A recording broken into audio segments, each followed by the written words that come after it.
yang kami hormati dan selalu banggakan kawan-kawan jurnalis yang terus mendukung kinerja-kinerja pemberantasan korupsi oleh KPK, baik dalam ranah pendidikan, pencegahan, koordinasi supervisi, dan juga penindakan. Pada malam hari ini kami akan menyampaikan update perkembangan penyidikan perkara dugaan tindak pidana korupsi yang berkaitan dengan pengaturan proyek pengadaan barang dan jasa di lingkungan DJKA, Direktorat Jenderal Kereta Api, di Kementerian Perhubungan untuk wilayah Medan, tahun anggaran 2021 sampai dengan 2024. Dalam kesempatan ini kami akan menyampaikan terkait dengan penahanan salah seorang tersangkanya, sebelum nanti Bapak Asep Guntur menyampaikan secara lengkap terkait dengan konstruksi dan pihak-pihak yang sudah ditetapkan sebagai tersangka. Kita akan menghadirkan tersangka yang akan dilakukan penahanan pada malam hari ini.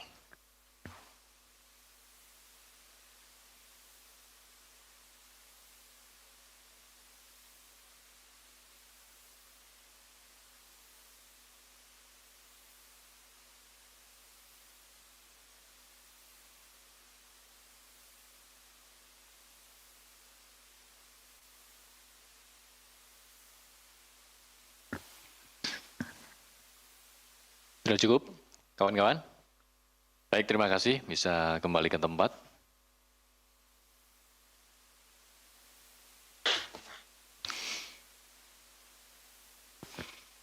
Baik, teman-teman, kita akan lanjutkan kepada Bapak Asep Guntur untuk menyampaikan terkait dengan penahanan tersangka dugaan tindak pidana korupsi terkait dengan pengaturan pemenang pelaksana proyek pembangunan jalur kereta di DJKA wilayah Medan. Kepada Bapak Asep Guntur kami persilakan. Terima kasih Mas Subir. Bismillahirrahmanirrahim. Assalamualaikum warahmatullahi wabarakatuh. Waalaikumsalam. Selamat malam dan salam sejahtera bagi kita sekalian. Yang saya hormati Mas Jubir, yang saya hormati, saya cintai dan saya banggakan rekan-rekan jurnalis yang tidak pernah berhenti untuk mendukung kami dalam rangka menangani perkara-perkara tindak pidana korupsi.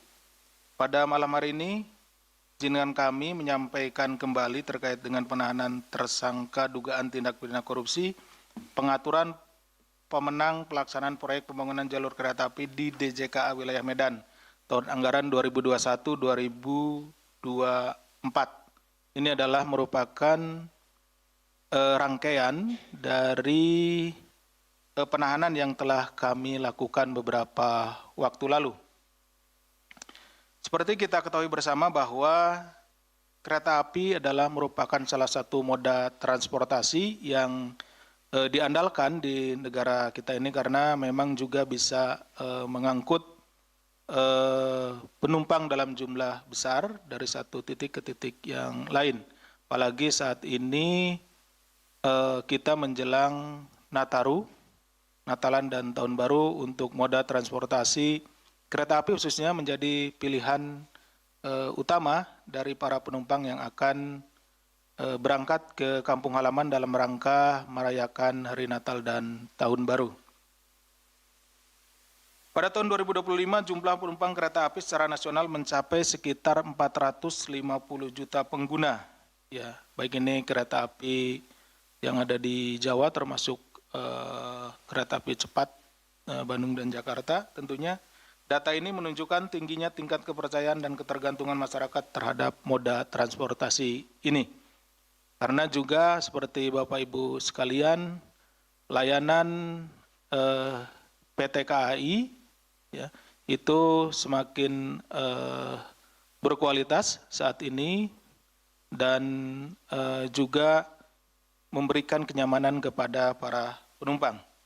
Selain melayani angkutan penumpang, kereta api juga menjadi tulang punggung distribusi logistik dan pengiriman barang antar wilayah, termasuk di wilayah Sumatera. Tentunya karena ada juga kereta yang mengangkut batu bara yang tentunya menjadi salah satu bahan bakar utama untuk pembangkit tenaga listrik dan ini menghasilkan listrik yang kita gunakan. Dengan peran yang begitu vital, sektor perkereta apian seharusnya dikelola secara profesional, transparan, dan berorientasi pada kepentingan publik. Praktik korupsi di sektor transportasi berpotensi menimbulkan dampak luas, mulai dari menurunnya kualitas layanan hingga terhambatnya distribusi logistik. Jadi karena juga ini kereta api ini moda transportasi yang mengangkut penumpang dalam jumlah besar, tentunya faktor keamanan menjadi salah satu hal yang menjadi perhatian atau fokus perhatian. Dan ini menjadi hal yang sangat ironis ketika masalah perkeretaapian ini tidak dikelola secara baik, artinya ada praktek-praktek koruptif di dalamnya, khususnya pada saat pembangunan jalur-jalur kereta api tersebut. Karena tentunya dengan mengurangi kualitas dari jalur kereta api itu akan menimbulkan atau berpotensi menimbulkan kecelakaan. Dan ini tentunya tidak kita harapkan. Oleh karena itu KPK menegaskan komitmennya untuk menindak tegas setiap bentuk tindak pidana korupsi di sektor pelayanan publik ini sebagai bagian dari upaya melindungi kepentingan masyarakat dan menjaga kepercayaan publik. Pada kesempatan ini, hari Senin tanggal 15 Desember 2025, KPK akan menyampaikan update perkembangan penyidikan yaitu penahanan tersangka terkait dugaan tindak pidana korupsi, pengaturan pemenang pelaksana proyek dalam pembangunan dan pemeliharaan proyek jalur kereta api DJKA di wilayah Medan. Jadi sudah kita tangani beberapa wilayah untuk kereta api ini, ada yang di Semarang, Solo, kemudian juga jalur yang dari Semarang ke arah barat ya, dalam hal ini ke arah Kendal, Tegal, kemudian Brebes, kemudian Cirebon, terus ke arah jalur selatan, dalam hal ini Cianjur dan Bogor, Cianjur, Sukabumi, Bogor, dan beberapa daerah termasuk juga di Medan ya, dan beberapa yang masih dalam proses yaitu di wilayah Sulawesi. Setelah dilakukan serangkaian kegiatan penyelidikan dan penyidikan berdasarkan kecukupan alat bukti, KPK kembali menetapkan tersangka dan melakukan penahanan terhadap satu orang tersangka yaitu saudara MC, selaku pejabat pembuat komitmen atau PPK di Balai Teknik Perkeretaapian BTP kelas 2 wilayah Sumatera bagian utara atau BTP kelas 1 Medan tahun 2021 sampai dengan 2024 sekaligus Inspektur Prasarana Perkeretaapian Ahli Muda pada Direktorat Prasarana Perkeretaapian tahun 2024 sampai dengan sekarang. Tersangka ditahan untuk 20 hari pertama sejak hari ini, hari Senin tanggal 15 Desember tahun 2025 sampai dengan 3 Januari 2026 di Rumah Tahanan Negara dari Rumah Tahanan Negara kelas 1 Jakarta Timur, ya, cabang yang ada di kita ya, di KPK. Sebelumnya dalam perkara ini KPK juga telah melakukan penahanan terhadap 3 orang tersangka, yaitu saudara MHC selaku ASN pada Direktorat Keselamatan Perkeretaapian DJKA Kemenhub RI, saudara EKW selaku wira swasta dan saudara DRS selaku wira swasta. Adapun konstruksi perkaranya adalah pada awal tahun 2021, saudara MC selaku PPK BTP kelas 2 wilayah Sumatera Utara diduga melakukan pengkondisian pemenang lelang. Jadi sebelum dilakukan lelang itu ya, pemenangnya sudah ada. Di sana dikondisikan dulu siapa yang akan jadi pemenangnya. Jelas hal ini tidak diperbolehkan. Seperti itu. Atas paket proyek pembangunan jalur Bandar Tinggi Kuala Tanjung dan jalur Kisaran Mambang Muda atau PKM. Pemilihan dan penentuan calon pelaksana pengerjaan proyek tersebut diputuskan oleh MC sendiri. Jadi yang bersangkutan itu nunjuk sendiri siapa kira-kira yang akan jadi pemenangnya ya, seperti itu. Berdasarkan pengetahuan terhadap kinerja perusahaan yang sudah lama dan pernah mengerjakan paket pekerjaan di lingkungan BTP.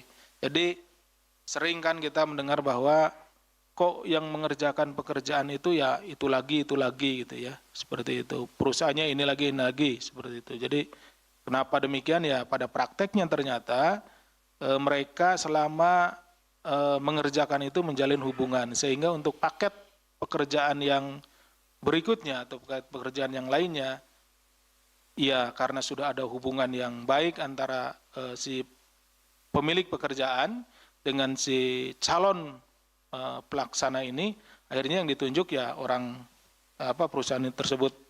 Jadi tidak ada perbedaan begitu. Dari sejumlah rekanan pemenang lelang proyek, perusahaan milik saudara DRS menjadi salah satu yang terpilih. Dalam prosesnya, MC juga menunjuk DRS sebagai lurah yang bertugas mengumpulkan dan mengkoordinir permintaan kepada rekanan. Ini kan jumlah pekerjaannya itu tidak hanya satu gitu seluruh Indonesia. Ada beberapa pekerjaan, ada beberapa ruas jalur kereta api yang menjadi pekerjaan atau proyek pada tahun tertentu. Sehingga salah satu di antara pemenang lelang ini, mungkin yang paling dekat dengan saudara MC ini, dalam hal ini saudara DRS, itu kemudian ditunjuk untuk menjadi kepanjangan tangannya gitu ya. Kalau di sini disebutnya sama mereka itu dikenalnya lurah gitu ya, seperti itu, semacam panggilan saja gitu ya. Artinya kepanjangan tangan apabila saudara MC dan juga oknum-oknum lainnya membutuhkan sesuatu, maka tinggal ngomong ke satu orang ini nih, lurah ini, tolong dikumpulkan sejumlah uang, misalkan untuk beberapa kegiatan, dan saudara DRS ini akan mengumpulkan sejumlah uang dan kemudian diserahkan kepada saudara MC. Sebelum lelang dilaksanakan, MC lebih dahulu bertemu masing-masing calon rekanan pemenang lelang di Semarang. Hal ini dilakukan karena sebagian besar rekanan yang diproyeksikan akan menang pelelangan adalah perusahaan yang berdomisili di Semarang. Ya, seperti itu. Dalam pertemuan tersebut, MC menyampaikan bahwa paket-paket pekerjaan telah dipecah atau dibagi-bagi menjadi beberapa paket, serta pelaksanaan pembangunannya dilaksanakan dengan mekanisme multi-years atau tahun jamak ya, melewati tahun gitu ya, seperti itu, tahun anggaran. Agar masing-masing rekanan bekerja sama serta tidak saling mengganggu dalam pelaksanaan lelang. Artinya mereka sudah dibagi pekerjaan yang mana yang akan dikerjakan oleh yang ditunjuk, seperti itu. Jadi sehingga tidak ada yang saling mengganggu, artinya sudah ditentukan untuk paket pekerjaan yang mana pemenangnya siapa, gitu, seperti itu. Jadi masing-masing perusahaan dapat bagian. Selain itu, MC juga menyerahkan harga perkiraan sendiri atau HPS dan spesifikasi teknis. Salah satunya perusahaan milik DRS dan rekanan lainnya, sehingga para rekanan dapat memenuhi kualifikasi lelang proyek yang dimaksud. Jadi agar dokumen lelang ini terlihat tetap seperti yang diharapkan gitu ya, artinya si pemenang memang lebih bagus gitu ya, dan lain-lain menyusun dokumentasinya, maka diberikanlah harga perkiraan sendirinya, kemudian juga spesifikasi teknis dan lain-lain. Nah, supaya yang akan lelang ini atau perusahaan ini melihat dan mengikuti spek-tek yang ada, seperti itu, sehingga nanti ditunjuk menjadi pemenang, tentu dokumen-dokumen yang diajukan pada saat lelang ini memenuhi syarat, seperti itu. Dalam pelaksanaan lelang, MC berkoordinasi dengan pihak kelompok kerja atau Pokja untuk memberikan pesan agar rekanan tertentu yang akan dimenangkan dalam lelang diberikan perhatian. Nah, nanti kan yang melaksanakan bidding, yang melaksanakan lelangnya itu adalah kelompok kerjanya. Jadi perusahaan-perusahaan yang memang sudah ditunjuk itu diberikan perhatian, artinya sudah dikabari gitu ya, sudah boleh tahu bahwa misalkan perusahaan A yang akan memenangkan paket pekerjaan di lelang yang saat ini, tentunya juga sejak awal kelengkapan dokumen dan lain-lain akan diperhatikan oleh para kelompok kerja ini, supaya pada saat pelaksanaan lelang tersebut tidak ada yang kurang dari sisi administrasinya. Kemudian karena telah dibantu dalam proses lelang, pihak rekanan menyampaikan permintaan dari MC harus segera dipenuhi. Jika tidak, pihaknya khawatir perusahaannya akan dipersulit untuk mengikuti lelang berikutnya. Ya, karena telah dibantu tadi, tentunya ini ada imbal balik. Ya, MC memberikan bantuan ke para pemilik perusahaan yang akan ikut lelang tersebut. Nah, timbal imbal baliknya, ya tentu permintaan-permintaan MC juga dipenuhi ya oleh para pemilik perusahaan ini. Kenapa? Karena proyek di DJK ini tidak hanya satu kali gitu ya. Jadi setiap tahun selalu ada proyeknya. Maka untuk berkelanjutan, supaya berkelanjutan ya, mendapatkan proyek itu, makanya hubungan imbal balik ini disitulah dibangun gitu ya. Seperti itu. Jadi saling menguntungkan. Yang perusahaannya diberikan tadi harga perkiraan sendiri atau HPS, kemudian spesifikasi teknis yang seharusnya dokumen-dokumen ini tidak diberikan kepada peserta lelang gitu ya, tapi ini dibocorkan lah. Nah kemudian apa imbal balik yang diperoleh saudara MC? Selanjutnya MC selama bertugas sebagai PPK di BTP kelas 2 wilayah Sumatera bagian utara atau BTP kelas 1 Medan, tahun 2021 sampai dengan 2024 menerima total 12,12 miliar. Di 12 miliar 120 juta ya, dengan rincian dalam periode 20 September sampai 2021 sampai dengan 10 April 2023 dari saudara DRS, saudara MC menerima 7,2 miliar. 7 miliar 200 juta rupiah. Kemudian dari rekanan pelaksana pekerjaan lainnya sebanyak 4 miliar 800 juta rupiah. Jadi ditotalkan 12 miliar 120 juta rupiah. Atas perbuatan tersebut, tersangka MC selaku diduga kuat telah melakukan tindak pidana korupsi sebagaimana dimaksud dalam pasal 12 huruf A atau huruf B atau pasal 11 Undang-Undang Nomor 31 Tahun 99. Jadi ini adalah penerimanya ya, penerima suap saudara MC ini.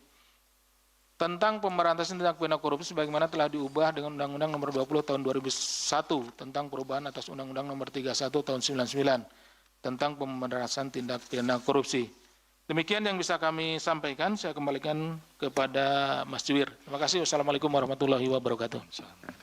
Terima kasih Pak Deputi yang telah menjelaskan secara lengkap terkait dengan konstruksi perkara dugaan tindak pidana korupsi pada pengadaan jalur kereta di DJK wilayah Medan dengan penetapan dan penahanan satu orang tersangka, yaitu saudara MC selaku PPK di Balai Teknik Perkeretaapian atau BTP kelas 2 wilayah Sumatera bagian utara atau BTP kelas 1 Medan tahun 2021 sampai dengan 2024 sekaligus sebagai Inspektur Prasarana Perkeretaapian Ahli Muda pada Direktorat Prasarana Perkeretaapian tahun 2024 sampai dengan sekarang, di mana tersangka MC ditahan untuk 20 hari pertama terhitung sejak tanggal 15 Desember sampai dengan 3 Januari 2026.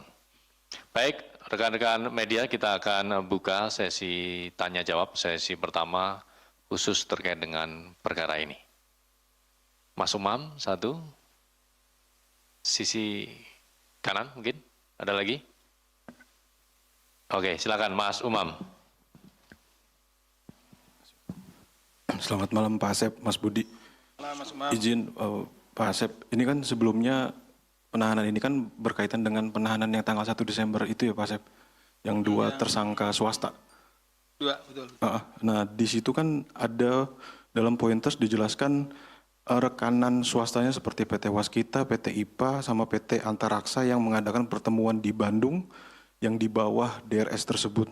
Nah mempertegas saja Pak Asep, ini uang yang didapatkan si MCH ini, didapatkan dari perusahaan yang sudah bertemu di Bandung seperti Waskita, IPA, dan Antaraksa itu apa bukan Pak Asep? Terus kan jumlahnya di pointers yang pada tanggal 1 Desember itu kan hanya menerima 1,1 miliar. Namun yang di pointers pada hari ini, kalau DRS kan tadi 7,8, nah sedangkan yang rekanan itu kan 4,8 Pak Asep. Itu bisa minta dirinci nggak Pak Asep? Maksudnya dari rekanan seperti Waskita berapa, PT IPA berapa, PT Antaraksa berapa yang didapatkan dari si tersangka MCH ini. Itu aja Pak Asep, makasih. Baik, terima kasih Mas Umam terkait dengan penerimaan oleh saudara MC gitu ya, dari rekanan-rekanan siapa. Ada lagi kawan-kawan? Cukup terwakili oleh Mas Umam ya. Baik, kepada Pak Deputi kami persilakan. Baik, terima kasih Mas Umam terkait dengan uang yang diterima oleh saudara MC ya. Tadi dijelaskan bahwa MC menerima 12,12 miliar, yang dari DRS 7,2 dan dari rekan pelaksana pekerjaan lainnya 4,8 miliar, ya, seperti itu. Jadi terkait dengan pekerjaan yang ada di Medan, ya, untuk pelaksananya salah satunya adalah saudara DRS, gitu, saudara DRS dengan PT IPA-nya, ya. Nah, DRS itu adalah pemiliknya atau direktur utama di situ, perusahaannya IPA, gitu ya, seperti itu. Nah, kemudian untuk yang lainnya sejauh ini yang kami ketahui itu tadi kan DRS itu dijadikan lurah, gitu ya. Jadi permintaan-permintaan itu ke DRS, gitu. Nah, ke DRS, sementara yang kita miliki informasinya adalah dari DRS itu sendiri sekitar 7,2, ya. Kemudian untuk yang lainnya 4,8. Jadi nanti untuk rinciannya kita susulkan, ya. Ya, Mas Budi, ya. Untuk rincian dari yang ditanyakan kan yang 4,8 kan? Ya, 4,8 untuk rinciannya. Tapi yang jelas yang dari DRS-nya itu dengan PT IPA-nya itu adalah 7,2, ya. 7,2. Seperti itu. Gimana? Betul. Nanti itu yang akan kita pastikan informasinya. Karena misalkan gini, itu dari 2 PT itu apakah dibelah 2 gitu kan? Dibagi 2 atau gimana? Nah, tentunya untuk lebih jelasnya nanti kita akan susulkan informasinya, ya Mas Umam, ya. Tapi yang jelas yang sudah firm adalah yang dari DRS, dari Pak, ya. Oke? Sip. Terima kasih Pak Deputi, Mas Umam, Mas Yudi. Ada lagi kawan-kawan? Mas Yudi saja. Mas Yudi, Mas Rio. Oke.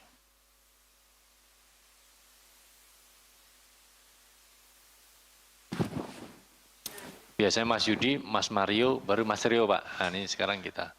Adiknya. Kakaknya Betul, belum sampai. Ya, silakan. Selamat Mas Yudi. malam Mas Budi, Pak Asep, izin mau menanyakan terkait perkembangan tersangka korporasi yang IPA dan KAPM, ya, itu kan untuk recovery asetnya masing-masing dikenakan berapa jadinya, ya, karena kan ini perkara suap. Kalau korporasi kan berdasarkan penerimaan proyeknya, nilai keseluruhannya, atau berdasarkan nilai yang wajar tanpa markup, atau gimana perhitungannya? Makasih. Baik, terkait dengan PT IPA dan PT KPM. Silakan, Mas Rio. Ya, izin Mas Budi, Pak Asep, mau memastikan aja untuk pasal yang disangkakan ini emang tidak terkait dengan KUHP-nya atau gimana, itu satu. Kedua, dengan pengumuman dan penahanan tersangka klaster DJK Medan ini, apakah DJK Medan sudah tutup buku untuk saat ini gitu, maksudnya sudah selesai dan sebentar lagi KPK fokus ke yang wilayah jalur di Sulawesi gitu. Terima kasih. Yang pertanyaan pertama apa tadi, Mas? Ini kan Jadi biasanya ada biasanya kan sama dan lain. iya, biasanya kan ada jungto pasal 55 ayat ke 1. iya. Nah, ini kan nggak ada. Apakah kurang nulis atau emang gimana gitu? Takutnya disalah nulis saya. Oke, terima kasih Mas Rio. 2 Januari ya, Mas Yudi, ya. Dan Mbak Sarah mau tanya juga? Oh, enggak ada. Oke. 2 saja Pak Deputi dari Kayaknya Mbak Umay sudah Mbak pegang itu tadi, nggak jadi ya? Oh, belum. Bukan. menanyakan kesehatan bayi-bayi. Baik, Mas Yudi dan Mas Rio, terima kasih atas pertanyaannya. Yang dari Mas Yudi terkait dengan korporasi. Jadi memang di perkara ini selain kita juga menyidik terhadap subjek hukum orang, ya, juga subjek hukumnya korporasi dalam ini dan dalam ini PT IPA dan satu lagi, ya, yang satu lagi. Jadi terkait dengan recovery aset tentu yang menjadi harus kita cari adalah terkait dengan kerugian keuangan negaranya gitu, ya. Jadi tentu kalau eh, nilai proyek, kemudian juga keuntungan yang sah, ya tidak artinya tidak menjadi bagian dari yang harus kita kembalikan ke negara, gitu seperti itu. Ya Mas, jadi apakah intinya kalau korporasi itu, apakah korporasi itu memang digunakan semata-mata untuk alat melakukan tindak pidana korupsi gitu, lebih kepada sana gitu ya. Artinya bahwa seringkali juga tindak pidana korupsi itu memang korporasi ini digunakan sebagai alat gitu, alat untuk melakukan tindak pidana. Misalnya begini, karena ada aturan bahwa lelang itu kalau satu tidak bisa, artinya kecuali ditunjuk langsung ya, dan itu juga ada ketentuannya, misalnya nilainya sampai dengan batas 200 juta dan lain-lain gitu, atau juga itu terkait dengan pengadaan-pengadaan khusus ya, misalnya alat-alat intelijen dan lain-lain seperti itu boleh diperbolehkan, ada aturannya untuk tunjuk langsung.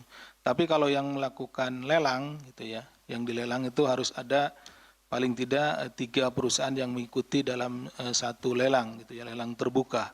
Nah seringkali perusahaan itu hanya digunakan untuk ia menggenapi gitu ya, jumlah yang harus dipersyaratkan harus ada di lelang itu. Perusahaannya dari sisi perusahaan juga sebetulnya tidak tidak beroperasi, atau mungkin juga dari sisi karyawan dan lain-lainnya termasuk juga kelengkapan itu tidak dimiliki gitu ya. Jadi hanya untuk digunakan misalkan mendampingi gitu ya, menang-menang. Padahal pemiliknya ya BO-nya itu juga gitu, initial owner-nya gitu, itu saja gitu.